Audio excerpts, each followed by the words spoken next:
The star is already dead. What remains is a corpse, a neutron star, roughly 20 kilometers across. The compressed remnant of a giant that once burned for millions of years before collapsing under its own gravity in a fraction of a second. 20 kilometers, the distance you might drive to reach the edge of a city. That is the diameter of an object containing more mass than our sun. A single teaspoon of its interior material would weigh approximately 4 billion tons on Earth's surface. Not 4 billion tons as a metaphor, as a measurement. The material does not behave like matter as we understand it. The electrons have been forced into the protons. The atoms themselves have ceased to exist in any recognizable form.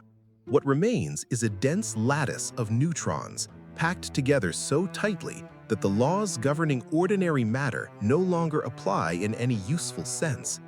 This is the baseline. This is the floor. This is a normal neutron star before we introduce the specific variant that concerns us today. The Magnetar is not a normal neutron star. It inherits the same catastrophic density, the same obliterated atomic structure, the same 20-kilometer diameter housing a solar mass of compressed neutrons. But it carries something additional, something that extends far beyond its physical surface and reaches out into the surrounding space like an invisible architecture of force. It carries a magnetic field. Earth's magnetic field measures approximately 25 to 65 microtesla at the surface. A standard hospital MRI machine operates at 1.5 to 3 Tesla. A strong laboratory electromagnet reaches perhaps 45 Tesla before the equipment strains against its own tolerances. A magnetar's surface magnetic field measures between 10 to the power of 10 and 10 to the power of 11 Tesla. 100 billion Tesla. The number is not designed to be comprehended. It is designed to be registered as a category of reality that exists entirely outside human experience or intuition. This field does not merely attract ferrous metals. It does not merely deflect compass needles. It restructures the fabric of physical matter at the subatomic level. It reaches out across thousands of kilometers of empty space and imposes its geometry on anything that exists within its range. And it does this silently. It does this constantly. The Magnetar does not announce its presence. It does not erupt to be dangerous. Its resting state is already incompatible with life as we define it. This is what we are examining today. Not a theoretical construct, not a science fiction premise, a confirmed class of stellar object, cataloged, measured, and documented. The danger is not hypothetical. Only the proximity is. Consider the hydrogen atom, a single proton orbited by a single electron. The electron's orbital path, under normal conditions, is roughly spherical. This is the foundational geometry of matter, the sphere. Chemistry, biology, molecular bonding, the structure of DNA, the folding of proteins, all of it is downstream of that basic spherical orbital geometry. Remove the sphere, and you remove the architecture upon which all complex matter depends. A magnetic field of sufficient strength does not merely deflect an electron. It constrains it. It forces the electron's orbital path into alignment with the field's axis. At approximately 10 to the power of 9 Tesla, the magnetic force acting on an electron begins to exceed the electromagnetic force binding the atom itself. The electron's orbit is no longer spherical. It is compressed into an elongated cylinder along the magnetic axis. The atom becomes, in precise technical terms, a needle, not metaphorically, geometrically. The cross-sectional diameter of a hydrogen atom in a Magnetar strength magnetic field is roughly 200 times smaller than its natural state. Every atom, every element, every molecular bond constructed from those atoms is now operating under a completely alien geometry. The chemistry that produces organic molecules cannot function. The proteins that constitute living tissue cannot fold. The enzymes that regulate cellular metabolism cannot bind to their substrates because their substrates no longer have the correct shape. Biological death under these conditions is not an event, it is a state. You do not die within range of a magnetar's full field. You cease to be biologically organized matter. At approximately 1,000 kilometers from a magnetar's surface, a human body would undergo what can only be described as magnetic dissolution. The iron atoms within hemoglobin, the iron that gives blood its color and its oxygen-carrying function, would experience forces sufficient to rupture the protein structures encasing them. But this is the least significant part of the process. Every atom in the body, carbon, nitrogen, oxygen, hydrogen, calcium, phosphorus, would simultaneously undergo orbital deformation. The molecular bonds holding cells together would fail, not because of heat, not because of radiation, though both are present, but because the geometric foundation of molecular bonding has been structurally dismantled by the field itself. What remains is not a body. It is a dispersed cloud of deformed atoms, suspended in a magnetic geometry that no longer permits them to recombine into anything recognizable. This is not a violent death in the conventional sense. There's no explosion, no fire, no impact. The magnetic field simply reaches into the molecular architecture of matter and rearranges it into something that cannot sustain information, structure, or life. It is, by any clinical measure, the most thorough form of destruction available in the natural universe, and it operates passively. The magnetar does not need to do anything exceptional to produce this outcome.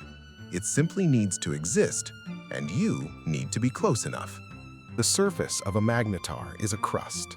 This is the correct term, and it is used clinically. It is a rigid, crystalline lattice composed of neutron-rich atomic nuclei arranged in a highly ordered structure, approximately 1 kilometer in depth.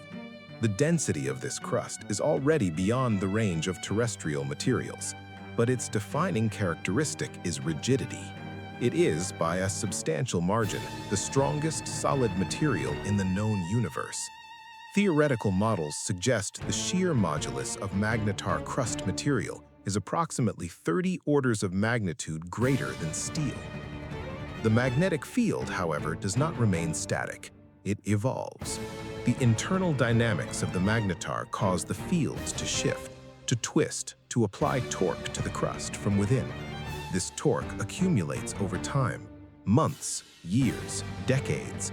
The crust resists because it is rigid. It does not yield easily. The stress builds in the lattice structure, stored as elastic potential energy in a material that has no earthly analog for comparison.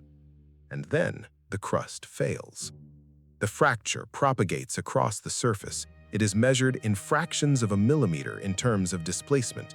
The actual physical crack in the crust is, geometrically speaking, a minor event. The energy it releases is not minor. The sudden reconfiguration of the magnetic field lines attached to the fractured crust produces what is classified as a giant flare. The energy released in the initial spike, which lasts a fraction of a second, can exceed 10 to the power of 46 joules. For context, our sun will radiate approximately 10 to the power of 44 joules across its entire projected 10 billion year lifespan. The magnetar releases more energy in a fraction of a second than our sun will produce in its entire existence. This energy does not emerge uniformly in all directions. It is beamed. It is concentrated along the magnetic field geometry into a directed torrent of gamma radiation and hard X-rays that propagates outward at the speed of light. It carries with it a pulse of magnetic field restructuring, a wave of altered field topology moving through space, imposing itself on everything it encounters. This is the magnetic tsunami. This is the mechanism. The crust cracks, the field snaps, the energy departs at light speed, and whatever exists in the path of that beam begins to receive it approximately simultaneously with the moment it becomes physically possible to receive anything at all. There is no advanced signal. There is no precursor that travels faster than the wave itself. Detection and impact are, for any practical purpose, simultaneous. December 27, 2004. The date is in the record. At 21:30:26 UTC, a wave of gamma radiation and X-ray energy reached Earth's upper atmosphere. Satellites registered the event. The ionizing radiation was sufficient to measurably compress and disturb the ionosphere, the layer of Earth's atmosphere that begins approximately 60 kilometers above the surface and extends to roughly 1,000 kilometers. This compression interfered with long-range radio communications. Several satellites experienced instrument saturation. Their detectors were not damaged by physical impact. They were overwhelmed by electromagnetic flux from a source that, by astronomical standards, was on the far side of the galaxy. The source was catalogued as SGR 1806-20, a magnetar located approximately 50,000 light-years from Earth. The wave that struck Earth's upper atmosphere on that date had been traveling through space for 50,000 years. It originated before agriculture, before anatomically modern humans had dispersed across the planet, before the construction of any monument or the development of any writing system. The event that produced it occurred roughly 50 millennia before the event we detected, and when it arrived, after 50,000 years of travel from the opposite side of the Milky Way, it was still powerful enough to physically alter Earth's ionosphere. The gamma-ray energy flux received at Earth's distance has been calculated at approximately 10 to the power of 7 joules per square meter. This is comparable to being struck by the focused output of a nuclear weapon, except the delivery mechanism is a wave of radiation traveling at the speed of light from 50,000 light-years away. The magnetar did not target Earth. There was no targeting. We were simply in a direction that the beam happened to intersect. The universe did not notice us. The wave passed through the solar system, briefly disturbed our ionosphere, and continued outward into space. Had this event occurred at a distance of 10 light-years, the received flux would have been approximately 25 billion times more intense. The inverse square law is not a comfortable law when the source is this energetic. Distance is the only variable standing between a magnetar flare and planetary sterilization. In 2004, we had adequate distance. The question the record now asks is whether that will always be true. There is a specific psychological topology to the threat presented by a magnetar flare at lethal range, and it is worth examining with precision. Most extinction-level threats provide some form of temporal separation between cause and effect. An asteroid can be detected years or decades before impact. A supervolcanic eruption builds pressure over centuries. Even a nearby supernova produces a sequence of observable precursor events before the lethal radiation arrives. These timescales do not guarantee survival, but they permit the concept of warning. They permit the theoretical possibility of preparation. A magnetar flare traveling at the speed of light provides none of this. The wavefront travels at 299,792,458 meters per second. It does not travel slower than light through interstellar space in any way that would be useful to us. The first photon of the wave and the bulk of the lethal flux arrive effectively simultaneously. The gamma radiation and the X-ray pulse do not have a slower component that arrives first as an advance notice. There is no shadow of the event that precedes it. There is only the absence of the wave and then the presence of it, with no interval between those two states that could be used for any protective action. If a magnetar located 10 light-years from Earth were to produce a giant flare directed toward this solar system, we would receive no indication of the event until the wavefront itself struck the upper atmosphere. We are currently looking at the sky with optical and radio telescopes. We are monitoring known magnetars for precursor activity. These monitoring systems measure electromagnetic radiation. All electromagnetic radiation travels at the speed of light. The monitoring signal and the lethal signal travel at the same speed. They would arrive together. At this moment, there is no physical mechanism available to us that would provide advance warning of a magnetar flare at light-speed limited distances. This is not a gap in our technology. It is a constraint imposed by the structure of space-time. The only variable that modifies the threat is the absence of a magnetar within lethal range. We have assessed the local stellar neighborhood and identified no confirmed magnetars within 10 light-years. We are operating on the basis that the current survey is complete. This assumption may be correct. Reposition the source. Remove the 50,000 light-year buffer. Place SGR 180620 at a distance of 10 light-years from Earth. Recalculate the received energy flux using the inverse square law. The numbers that emerge from this calculation are not survivable by any recognized biological or technological standard. The wavefront arrives. There is no preceding event. The upper atmosphere intercepts the leading edge of the gamma-ray pulse. The sky does not gradually brighten. In the direction of the source, the apparent luminosity transition is effectively instantaneous on any timescale relevant to biological perception or response. The gamma-ray flux at 10 light-years from the 2004 event equivalent would deliver a radiation dose to an unshielded surface organism in excess of several million gray within the first seconds of exposure. A lethal dose for a human being is approximately 4 to 8 gray. The margin between survivable and lethal is not a matter of degree at these flux levels. It is categorical. The night side of Earth at the moment of impact would receive slightly attenuated flux due to the planet's own body providing partial shielding. This attenuation would not reduce the received dose to survivable levels. The geometry of the planet provides at most a brief additional interval before the radiation penetrates through atmospheric scattering and secondary processes. For organisms on the day side, directly facing the source, the timeline from wave arrival to terminal radiation dose is measured in seconds. Every unshielded surface organism in the hemisphere facing the source receives a fatal radiation dose faster than any biological distress signal can be processed by the nervous system. There is no pain in the conventional sense. There is no time allocated for the experience of pain. There is simply a state of cellular viability, and then, as the DNA within each cell absorbs gamma photons in quantities sufficient to shatter the double helix structure beyond any repair mechanism's capacity to respond, a state of cellular non-viability. The transition is not violent in any observable physical sense.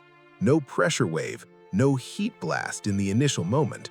Just radiation moving at the speed of light, depositing lethal doses of ionizing energy into every nucleus of every cell of every organism exposed.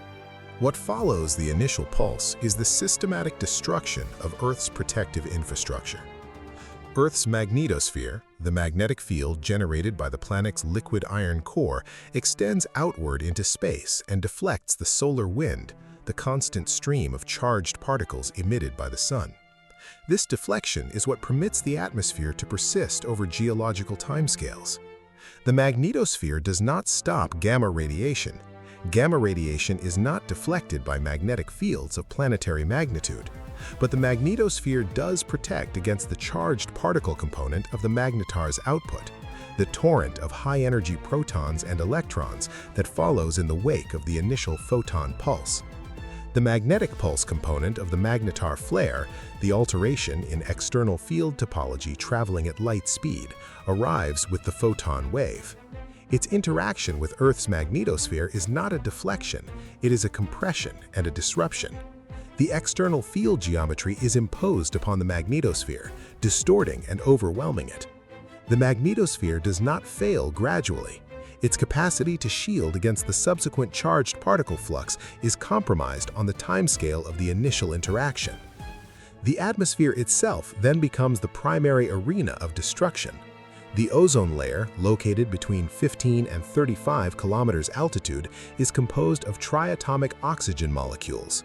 These molecules are maintained in chemical equilibrium by solar ultraviolet radiation and atmospheric chemistry. The gamma-ray flux from a magnetar flare at 10 light-years would drive photochemical reactions in the stratosphere at energy densities that obliterate this equilibrium entirely. The ozone is not depleted in the sense that we use when discussing chlorofluorocarbon chemistry. It is photodissociated. The molecular bonds of O3 are broken by gamma-photon interactions at rates that exceed any possible reformation chemistry. The ozone layer ceases to exist as a chemically stable entity within the duration of the flare. Without the ozone layer, the full spectrum of solar ultraviolet radiation reaches the surface without attenuation. This alone, over the following weeks and months, would be sufficient to sterilize most surface and shallow aquatic environments of photosynthetically dependent life. But this is a secondary process, operating on a relatively gentle timescale compared to what the direct radiation pulse achieves in the initial seconds. The upper atmosphere begins to undergo energetic ablation. The extreme ionizing flux deposits energy into atmospheric molecules with sufficient intensity to heat and expand the upper atmospheric layers. Some fraction of the upper atmosphere undergoes sufficient heating to exceed escape velocity and be lost to space. This is not a rapid process in the same sense as the radiation impact, but it is irreversible on any biologically relevant timescale. The atmospheric mass is not catastrophically stripped in a single event, but the combination of magnetospheric disruption, ozone destruction, and upper atmospheric energetics initiates a degradation sequence with no natural recovery mechanism operating on timescales compatible with the re-emergence of complex life. The oceans do not flash vaporize in the initial pulse. The thermal energy deposition is not primarily in the surface water, but the biological content of the surface ocean, the phytoplankton, the zooplankton, the photosynthetic organisms that constitute the base of the marine web food and produce approximately half of Earth's atmospheric oxygen, receives lethal radiation doses within the first minutes of exposure. The marine food web does not collapse, it is terminated. The oxygen production cycle of the ocean does not degrade, it stops. Atmospheric oxygen is not immediately lost, but its replenishment mechanism has been removed. The oxygen already present in the atmosphere does not sustain complex aerobic life indefinitely in the absence of photosynthetic replenishment, given the ongoing biological and chemical oxygen demand of the surviving mineral and chemical environment. What remains is a planet. The physical structure of Earth is intact. The mantle, the core, the tectonic systems, the geological processes, none of these are significantly affected by the event. The rock remains. The ocean basins retain water, though the surface layers have been chemically altered by the radiation interaction. The atmosphere persists in reduced form. There is no crater, there is no global firestorm in the cinematic sense. There is no dramatic visible scar on the planetary surface visible from orbit that would indicate what occurred. There is simply the absence of life. The cellular machinery that constitutes life, from the simplest archaean organisms in hydrothermal vents to the most complex vertebrate nervous systems, is built from molecular structures that cannot sustain function after the radiation doses delivered by this event. The DNA repair mechanisms that normally correct radiation damage operate at a finite rate. They were evolved to handle the ambient radiation environment of a planet shielded by a magnetosphere and an ozone layer. They were not calibrated for an input that delivers millions of times the lethal dose in seconds. There is no biological repair process that engages faster than the damage accumulates under these conditions. The machinery does not have time to recognize the damage as damage before the damage is complete. The planet continues its orbit. The sun continues to illuminate it. Precipitation continues to occur. Wind continues to move across the surface. All of the abiotic planetary systems continue operating according to their physical and chemical parameters. The planet is not dead in the geological sense. It is simply no longer inhabited, and it will not spontaneously re-inhabit itself on any timescale that the event's survivors, of which there are none, could have anticipated or planned for. This is the terminal diagnosis. Not fire, not impact, not a dramatic visible catastrophe of the kind that satisfies the human narrative expectation for an ending commensurate with the significance of the event. Just a wave of electromagnetic energy, traveling at the speed of light, carrying with it a quantity of ionizing radiation sufficient to dissolve the biological content of a planetary surface in less time than it takes to draw a breath. The universe does not require an asteroid to sterilize a world. It does not require a collision, or a nova, or a prolonged solar event, or a slow glaciation, or any of the mechanisms that operate on timescales that permit biological response or evolutionary adaptation. It requires only a magnetar at sufficient proximity, a crust under sufficient magnetic tension, and a fracture no wider than a human hair propagating across a surface 20 kilometers in diameter. It requires, in the end, only a change in polarity. The record is closed.